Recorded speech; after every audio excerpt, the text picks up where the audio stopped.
What's good YouTube, and welcome to the OCG ban list slamming the TCG market. They got an absolutely insane ban list over there, and there's usually implications between erratas and unbans and things that happen over there that will likely translate to ours. So we'll talk about how people are spending their money in just a second. First, I want to announce the live streams will be back for sure in April, probably in the early weeks. I've almost settled in, unboxed things, and a lot of y'all been asking about the mountain of bulk and the bulk picking dodo thoughts. I don't know what it is about my audience. Maybe it's a bunch of vendors in here who find it therapeutic when I go through it, seeing somebody else go through what they do. But the bulk does have a unique flavor, as most of it is from ABC format and before. The other newer cards would be from sponsored unboxings and that sort of stuff. So a lot of really old stuff in there. That being said, I can probably set an overhead camera up on the desk over here and figure something out to get that sooner than later. And I do want to be able to put up my figures behind me.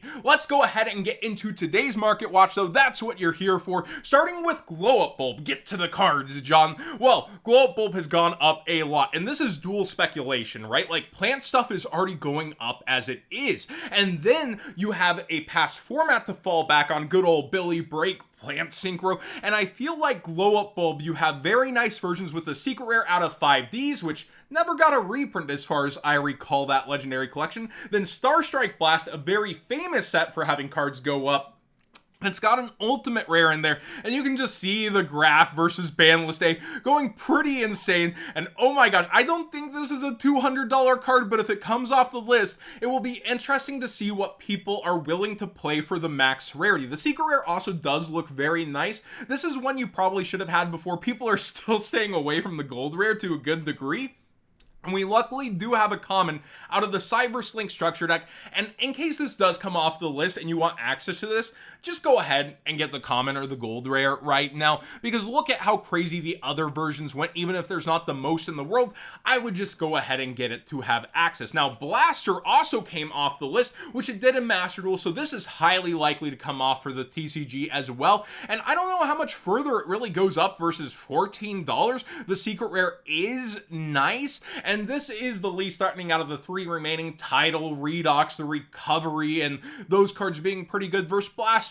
It was about time it came back off. So I think this will likely transfer on to the TCG list. We'll have to wait and see. But yeah, again, like, what does this realistically go to Banlist Day? Like 20 by the end of the day? It'll be interesting. Let me know your thoughts in the comment section down below. What do you think the ceiling is on the nice one? Dragon Ruler format, not as many people really play as I feel like they say they do. Then Sprite got hit pretty hard on that list, but you've got to remember versus the OCG, they're 2 sets ahead of the TCG, and that's a pretty big amount of time, up to like 5 months, I think, 4.5, 5 months of releases. So I feel like Sprite is somewhat safe, but we still could get another ban list before the WCQ. We don't know if we're in our WCQ ban list, but there's a lot of diversity. Konami tends to like that. And if you start hitting Sprite, in case we're getting Megatons, there's that huge rumor maybe we don't get Megatons with Tier Limit already hit. This is probably the last leg that Megatons would have to stand on, and if you hit this, like, Cash Tier kind of takes off unless you hit it direct also, and that's a bit of a spiral.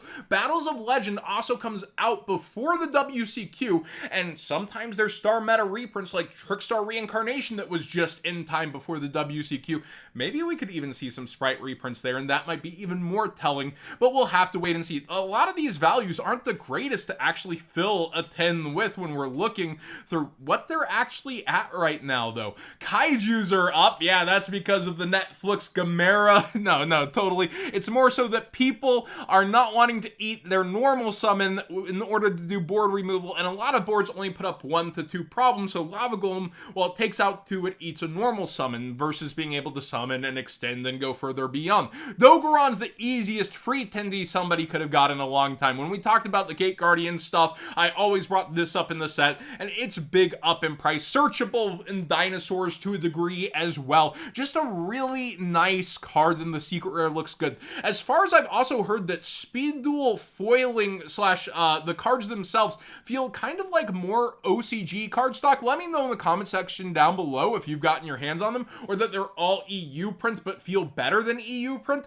Very interesting conversations I've seen on Twitter and Discords, and I'd have to look further into it. But yeah, hollowed out Kaijus are just skyrocketing right now, and you already know I love these cards. I wish I was still vending today though, because that would have been one of the easiest calls. Sideframe gear gamma's going up for high rarity versions, and even the supers are going up. Like, you can click any of the hollowed out ones, and people are testing it out within the metagame. It's also got more activity in Master Duel because of Max C. Again, our ban list can be very different, can't they?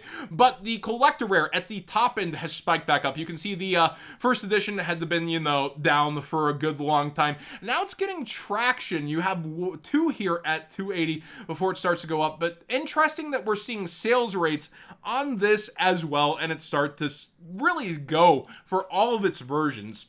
Speaking of experimental hand traps in the format, Drone Lockbird Collector Rare is mad up, and it is continuing to spike. Remember, there is an ultimate fighting this as well, though. But yeah, you see very few under 70 at this point. And the ultimate rare, which was on free fall to a good degree, is also up towards 150, 155 versus that 142. So baby bump for the ulti, a bigger jump for the collector rare. And my thoughts are, I was talking versus Kashtira that this seemed pretty good in the format, and other decks still multi-search, like you get Sprite Blue, and then you also use the Spell Search and Jet. Like, I feel like Droll does lifting versus almost every deck in the format, but it doesn't just shut them down and lock it down like it used to versus many. They'll still go special summon from deck, resources, go crazy, and so Droll's not an end-all be-all win button like it used to be, but it is finding its way into late matches at regionals, as we saw at the Houston one, and I had been questioning about it. Seems it's finding an answer that people are picking up on it a bit.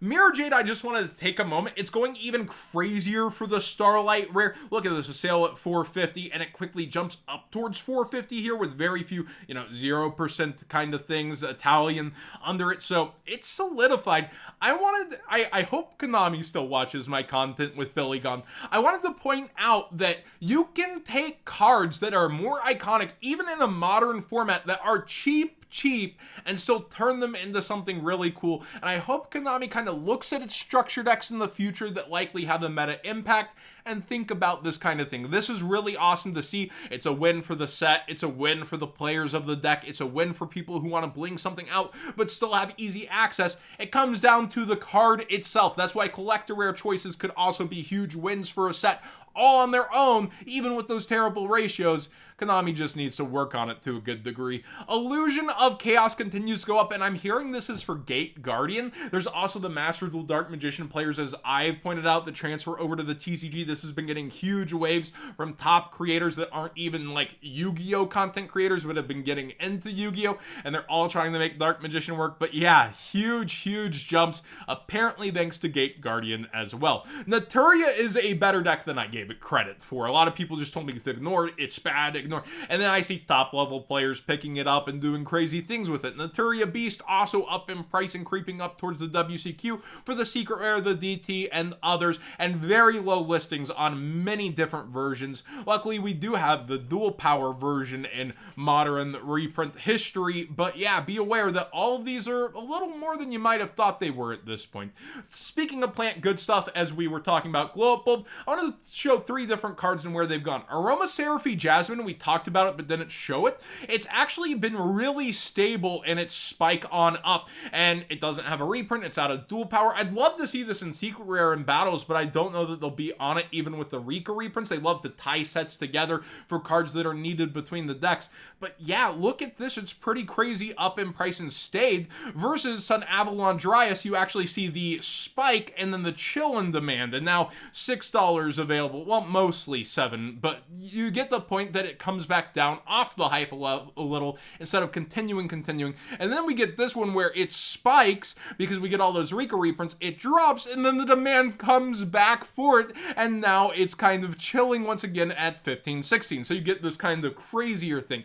Demand is going to dictate prices very often, but it's hard to actually predict where the hype will stay consistent. And I feel like whenever you're looking at the kind of cards for decks to pick up first whenever a spike's happening, the most generic is probably the best bet, unless it's a super power card that didn't get reprinted for an archetype. When we're talking about the power cards getting reprinted and looking at the other pieces, the generic is usually where I would place my bet, but that's not always going to be the case. There's always exceptions to the rules. It's just something to think about seeing these 3 after the fallout. Dolka is up in price for the OG Secret Rare. I just want to point out it's around $3 still, but it is getting spiked. There's a Secret Rare out of the 10s if you don't mind that, limited edition instead of first edition under there. It looks really nice too. You're not stuck with the gold. Or the Ultra out of King's Copium. I still don't know why this got an Ultra slot. That's 3.6 per case. That's so stupid. Anyways, the OG Secret Rare is way up in price. If you click on it, they're sold out to the point of, wow, $30+, and I didn't know that was only one before. It's 41, then 69, not so nice. But yeah, this is going pretty haywire with all those new Dino/Evil supports, and Lagia first edition Ulti is also way up there towards $50 freaking dollars. So that past support, new cards, old cards, go burr. It's gonna continue to happen. Dupe Frog is up, and I actually don't know why. Let me know in the comment section down below if this is only for past formats. You can see once upon a time this was way more, especially when people thought it would get so much more play in Sprite with Totally Awesome. I miss you so much, man. But seriously, since then it's been pretty much down, and now it's started to creep back up and even double versus its fallout, and it's $20 about for an English copy, and people are buying in. Let me know what this is for, if I'm missing something in current format or if it's all past format. And then finally, I just wanted to touch on Mavens. It is going up in price pretty rapidly for the sealed. This is when I said if you wanted, you probably should get it through the winter while it was still under retail, because it was starting to head towards it, and now it's really slamming up. So be aware, sealed Mavens going up, that special feel of having guaranteed sleeves. Oh, guaranteed, thank you, Konami, I remember promos. But having the sleeves, and then also the chase rarities of Pharaoh Rares actually doing somewhat well on certain chases, better than the Ghost, thanks to quality control. Even though Ghost is unanimously considered a highest rarity, the Pharaohs and how many different ones kind of lead to this interesting chase within the set. Now, remember, Ultra Pharaoh is EU only, Secret Pharaoh is TCG, but there's been crazy buyouts on some of these secrets, and the Ultras will be weirder on our market because they are EU only.